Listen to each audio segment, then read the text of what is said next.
This is ANCAP-SU, and we're going to talk now about the United States, which is deploying military forces in the Southern Caribbean. Look at that. Could it be that the idea we mentioned here the other day in a video, that maybe Trump would blockade Venezuela? Is this the idea he's planning here? Let's understand this case, because this is not a simple thing to do, right? It will require a lot of resources to blockade Venezuela, but it's a possibility. The idea here would be precisely to prevent drug trafficking. We're sure that Venezuela has been doing this kind of thing, but this would also be a way to asphyxiate Maduro's regime without needing to invade Venezuela itself. This news was suggested by Soberania, Podolivre, and several other people. Thanks to the people who suggested this news on our website, Libertarian, and thanks to you for watching our video. If you like our content, please leave a like and subscribe to our channel, okay? Well, we talked a few days ago about how Trump signed an executive order in the U.S. government, putting the Pentagon in charge of resolving the drug problem and launching military activities against South American countries regarding drugs. To combat drug cartels, and on the same day, Marco Rubio declared that Maduro is not the president of Venezuela. Marco Rubio said that Maduro is the head of the Los Sols cartel that has taken over Venezuela, which is true. But then many people suspected that the United States would take military action against Venezuela to remove Maduro. There was no statement to that effect, nothing specific to that particular case, but since there was this military order addressing it, along with Marco Rubio's statement, and then there was also an increase in the bounty for capturing Maduro, which went up to $50 million, so people imagined that there would be some military action against Venezuela, and then comes the question, invading Venezuela is not an easy thing to accomplish, it's a complicated matter. Venezuela is a large country. It's not that it would be impossible, the United States certainly has the capability to do so, but it would certainly be a major challenge. The best approach would be a direct attack on Caracas to completely eliminate Maduro's government. That would be a relatively easy thing to accomplish. However, occupying the entire territory of Venezuela would be quite complicated, especially because there are territories that are very difficult to access deep in the Amazon and elsewhere. Then the idea emerged that they might do something different, like they did in Cuba during the missile crisis. The United States imposed a naval blockade on Cuba. No ship could enter or leave Cuba. This prevented Russian ships from sending food to Cuba, supplying the Cubans, and bringing in missiles and other supplies. And the Cuban Missile Crisis was eventually resolved without major complications. But something similar could happen in Venezuela, which has this large maritime area, a very extensive coastline. But it has one detail. It has these three islands here, Aruba, Curacao, and Bonaire, which actually are part of the Netherlands. They are the Dutch Antilles. Aruba is now independent, but Curacao and Bonaire are part of the Dutch Antilles. And there's also another island here, Trinidad and Tobago, a completely different country, although it is very close to the Venezuelan coast.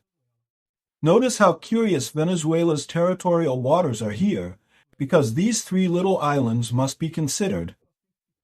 They have their own territorial waters, so Venezuela's territorial waters, the exclusive economic zone. Maritime zone that forms a very strange curve here. Here we have Trinidad and Tobago and also this side over here. Obviously, Venezuela is also claiming Guyana's exclusive economic zone, but Maduro can't do anything about it. And then the Americans would be able to patrol this and simply cut off access to Venezuela here. I'm not sure if this will happen.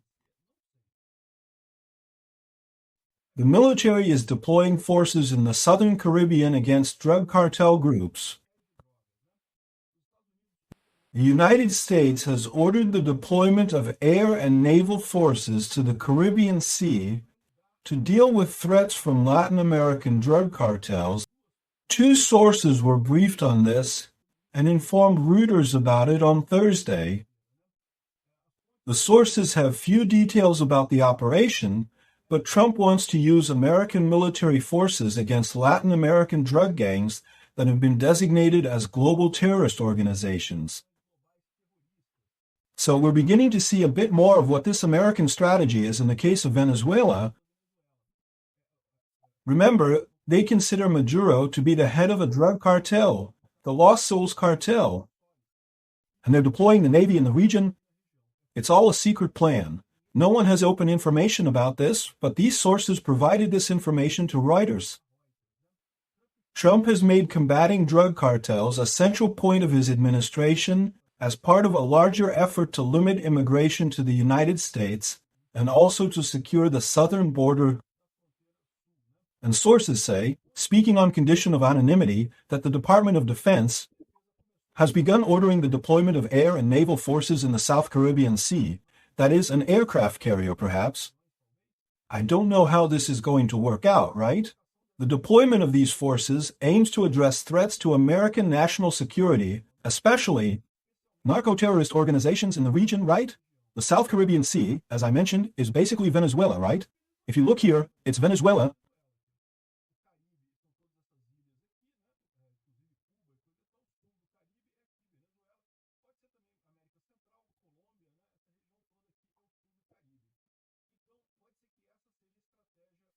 The U.S. military has already increased aerial surveillance over Mexican drug cartels to gather intelligence on how to contain their activities.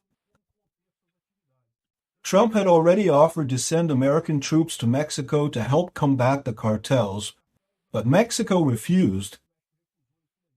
Here are some posts about these American drones that were over Mexico. Look, they conducted a series of operations coming from the United States, an operation near Mexico City, and then returned, making several passes in the area. This is typical behavior for surveillance and monitoring drones. Here's the drone's location indicator. There are more images here. This one shows the same view. And according to sources here, this was done with Mexican government authorization. So this drone flew 600 miles within Mexican territory at the Mexican government's request. So in Mexico's case, there's no confrontation. It's really Trump implementing drug policy there. Now, in Venezuela's case, that's where the question lies. How will this be used? Additionally, we received information that the United States seized substantial assets from Nicolás Maduro, including a mansion in the Dominican Republic.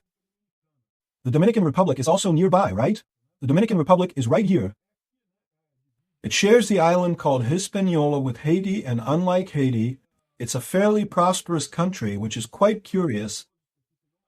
You see, it's the same island, the same people, the same region, the same geography, and so on. On this side, everything works very well, things are going well. And on the other side, things completely fell apart in Haiti. It's remarkable.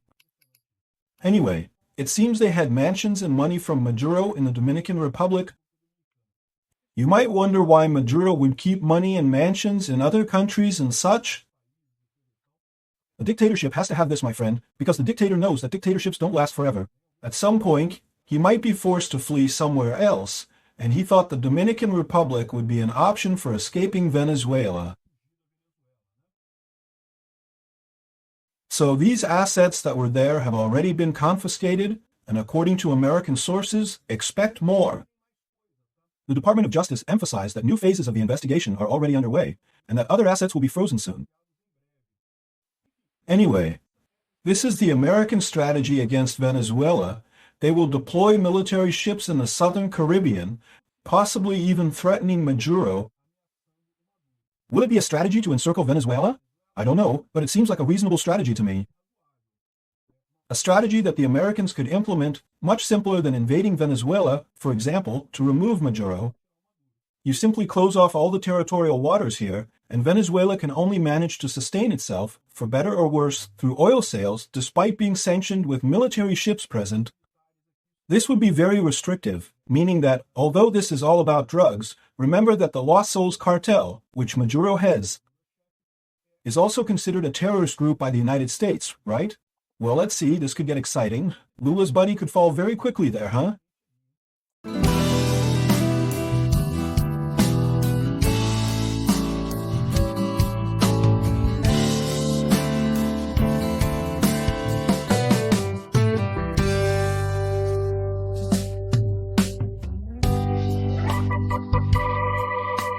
For more information about our project, visit our websites shown on the screen.